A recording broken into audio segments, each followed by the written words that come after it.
গত তারিখে ওনার নিকট থেকে ওনার যেসব ডিভাইস জব্দ করা হয়েছিল, যে জব্দকৃত ডিভাইসগুলো আমরা চেয়ে আবেদন করেছিলাম বিজ্ঞ আদালতের নিকট। বিজ্ঞ আদালত আজকে ধার্য তারিখ হিসেবে আজকে রেখেছিলেন শুনানির জন্য।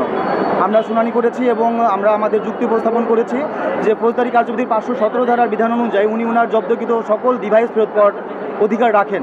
তো বিজ্ঞ আদালত আমাদের শুনানিতে সন্তুষ্ট হয়ে সংশ্লিষ্ট মামলার যিনি তদন্ত কর্মকর্তা আছেন ওনাকে আদেশ দিয়েছেন উনি আগামী ধার্য তারিখের আগে উনি কেন ওনাকে ফেরত দেওয়া হবে না এই মর্মে কারণ দর্শাবে এবং উনি ফরেন্সিক রিপোর্ট যত দ্রুত সম্ভব করে এই ডিভাইসটা ওনাকে ফেরত দেওয়ার ব্যবস্থা করবেন এই মর্মে উনি প্রতিবেদন দাখিল করবেন। ক্লায়েন্ট তো বারবার এই ডিভাইসের সঙ্গে ওনার পাসপোর্টের কথাও বলছে। জি, ডিভাইস সহ ওনার 2টা পাসপোর্ট আছে সাথে। আদালত সেটা শোনার পরে হচ্ছে যে আপনাদেরকে ইয়েটা দিচ্ছে, পাসপোর্টটা কি জরুরি ওনার? হ্যাঁ, পাসপোর্টটা ওনার জন্য খুবই জরুরি। পাসপোর্ট সহ ওনার অন্যান্য ডিভাইস, ওনার ম্যাকবুক যেটা আছে, আইফোন 16 প্রো যেটা আছে, সবগুলো ওনার নিত্য ব্যবহার্য জিনিসপত্র আর কি। ওনার একটা মানুষের এখন বর্তমান যুগে আমাদের প্রত্যেক জীবনযাপন করতে গেলে আমাদের এই ডিভাইসগুলো খুবই ইম্পর্টেন্ট। তো পাসপোর্টটা খুবই ইম্পর্টেন্ট ওনার জন্য এবং এটাই আমরা বিজ্ঞ আদালতের নিকট উপস্থাপন করেছি।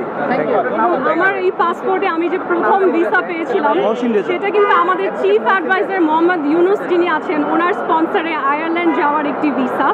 এবং আমার মনে হয় আজকে এই আদালতে যেই পাসপোর্ট জব্দ করে রেখা আছে এটার সাথে শুধু আমার না, আমার দেশ প্রধান যিনি আছেন তারও একটি সম্পর্ক আছে। আজকে মিডিয়ার মাধ্যমে আমি তাকে অনুরোধ করব যে আমি যদি বাংলাদেশের মেয়ে হয়ে থাকি স্যার, আমার মনে হয় এটা আপনার দায়িত্ব আমি যে নির্দোষ সেটা প্রমাণ দেব। Thank you.